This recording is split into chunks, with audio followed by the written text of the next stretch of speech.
Hello everyone, welcome to my YouTube channel. Guys, कैसे हैं आप सभी लोग। मैं उम्मीद करती हूँ आप सभी लोग बहुत अच्छे होंगे और आपकी उत्तराखंड एलटी की प्रिपरेशन भी बहुत अच्छी चल रही होगी। दोस्तों, जैसा कि आप जानते हैं हम उत्तराखंड एलटी एसएसटी की प्रिपरेशन कर रहे हैं। इसी क्रम में हमारे पॉलिटी के 3 वीडियोज आ चुके हैं। दोस्तों, यदि आपने नहीं देखे हैं तो आप चैनल की प्लेलिस्ट पर जाकर के उन वीडियोज को देख सकते हैं। आज का हमारा ये चौथा वीडियो है और इसके अंदर भी आज हम 30 मोस्ट इंपोर्टेंट क्वेश्चन कवर करने वाले हैं। दोस्तों, तो वीडियो को एंड तक जरूर देखिएगा, तभी आपको इसका फायदा मिलेगा। तो चलिए स्टार्ट करते हैं। दोस्तों, आज का हमारा पहला क्वेश्चन है, संसद का निम्न सदन एवं उच्च सदन क्रम से है। 4 ऑप्शन आपके सामने हैं, राज्यसभा एवं लोकसभा, लोकसभा एवं राज्यसभा, लोकसभा एवं विधानसभा, राज्यसभा एवं विधानसभा।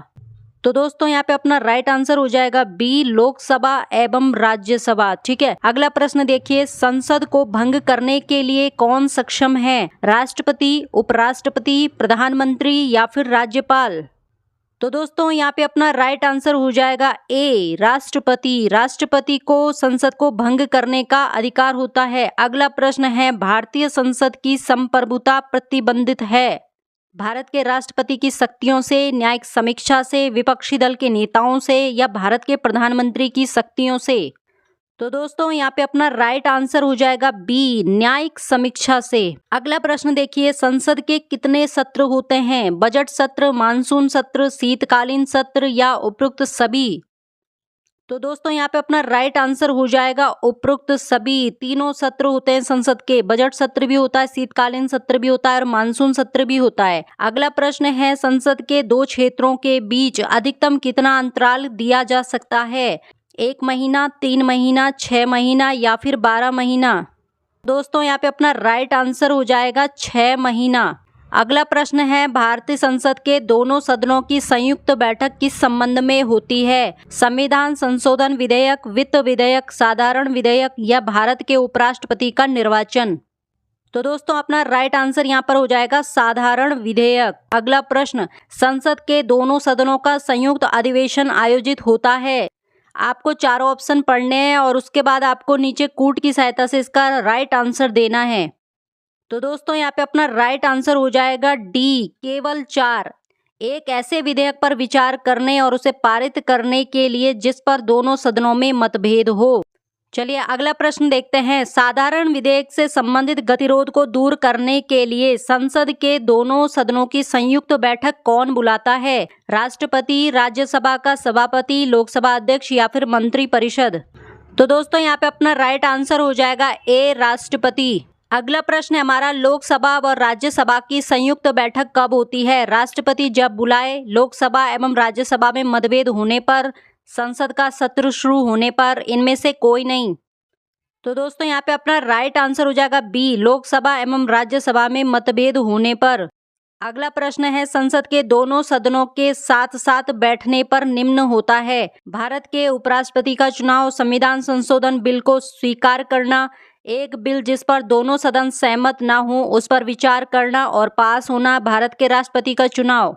तो दोस्तों, यहाँ पे अपना राइट आंसर हो जाएगा सी, एक बिल जिस पर दोनों सदन सहमत ना हो उस पर विचार करना और उसे पास करना। अगला प्रश्न है, यदि किसी सामान्य विधेयक पर राज्यसभा और लोकसभा के बीच गतिरोध आता है तो उसका समाधान कौन करेगा, राष्ट्रपति, मंत्रिपरिषद, संसद का संयुक्त सत्र या फिर उच्चतम न्यायालय। तो दोस्तों, यहाँ पे अपना राइट आंसर हो जाएगा बी, संसद का संयुक्त सत्र। अगला प्रश्न है, स्वतंत्र भारत के संसदीय इतिहास में अभी तक कितनी बार संयुक्त बैठक बुलाई गई हैं, 2 बार, 4 बार, 3 बार या फिर 5 बार। तो दोस्तों, यहाँ पे अपना राइट आंसर हो जाएगा सी, 3 बार। अगला प्रश्न है, क्या राष्ट्रपति या उपराष्ट्रपति कभी संयुक्त अधिवेशन की अध्यक्षता करते हैं, ऑप्शन ए है हाँ, ऑप्शन बी है कभी नहीं, ऑप्शन सी यदि संसद ऐसा चाहे, ऑप्शन डी इनमें से कोई भी नहीं। तो दोस्तों, यहाँ पे अपना राइट आंसर हो जाएगा बी, कभी नहीं। अगला प्रश्न है, संसद के दोनों सदनों के संयुक्त अधिवेशन की अध्यक्षता कौन करता है, राष्ट्रपति, उपराष्ट्रपति, प्रधानमंत्री या लोकसभा अध्यक्ष। तो दोस्तों, यहाँ पे अपना राइट आंसर हो जाएगा डी, लोकसभा अध्यक्ष। अगला प्रश्न है, संसद के संयुक्त बैठक को कौन संबोधित करता है, प्रधानमंत्री, स्पीकर, डिप्टी स्पीकर या फिर राष्ट्रपति। तो दोस्तों, यहाँ पे अपना राइट आंसर हो जाएगा डी, राष्ट्रपति। अगला प्रश्न है, भारत की संसद के दोनों सदनों की संयुक्त बैठकें किस लिए आयोजित की जाती हैं, ऑप्शन आपके सामने हैं, हमारा यहाँ पे राइट आंसर हो जाएगा डी, उस विधेयक पर विचार करने और उसे पारित करने के लिए जिस पर दोनों में मतभेद हो। अगला प्रश्न है, संसद के संयुक्त अधिवेशन में विधेयक पारित होता है। 4 ऑप्शन आपके सामने हैं, आप पढ़िए और इसका आंसर देने का प्रयास करिए। तो यहाँ पे अपना राइट आंसर हो जाएगा सी, दोनों सदनों के कुल उपस्थित तथा मतदाता सदस्यों के सामान्य बहुमत के द्वारा। अगला प्रश्न है, संविधान संशोधन प्रस्ताव के संबंध में दोनों सदनों में मतभेद होने की स्थिति में 4 ऑप्शन आपके सामने हैं, लोकसभा की इच्छा अनुसार पारित होता है, राज्यसभा की इच्छा अनुसार पारित होता है, संयुक्त अधिवेशन में फैसला होगा या फिर प्रस्ताव गिर जाएगा। तो यहाँ पे अपना राइट आंसर हो जाएगा डी, प्रस्ताव गिर जाएगा। अगला प्रश्न हमारा, संसद की कार्यवाही सूची में प्रथम विषय होता है शून्यकाल, प्रश्नकाल, ध्यानाकर्षण प्रस्ताव या फिर स्थगन प्रस्ताव। तो दोस्तों यहाँ पे अपना राइट आंसर हो जाएगा बी, प्रश्नकाल। अगला प्रश्न है, कौन सी प्रथा संसदीय प्रणाली को भारत की देन है? शून्यकाल, कटौती प्रस्ताव, स्थगन प्रस्ताव, मंत्रालय की मांगों का गिलोटिन किया जाना। तो यहाँ पे अपना राइट आंसर हो जाएगा ए, शून्यकाल। अगला प्रश्न है, संसद के किसी सदस्य की सदस्यता तब समाप्त समझी जाती है यदि वह बिना सदन को सूचित किए अनुपस्थित रहता है। 60 दिन, 90 दिन, 120 दिन, 150 दिन। तो यहाँ पे अपना राइट आंसर हो जाएगा ए, 60 दिन। अगला प्रश्न है, एक वर्ष में कम से कम कितनी बार संसद की बैठक होना आवश्यक है? ऑप्शन है 1 बार, 2 बार, 3 बार या फिर 4 बार। तो दोस्तों यहाँ पे अपना राइट आंसर हो जाएगा बी, 2 बार। अगला प्रश्न है, संसद की संरचना के संबंध में निम्नलिखित कथनों में से कौन सा एक सही नहीं है? 4 ऑप्शन है आपके सामने, तो बताइएगा इसका राइट आंसर क्या होगा।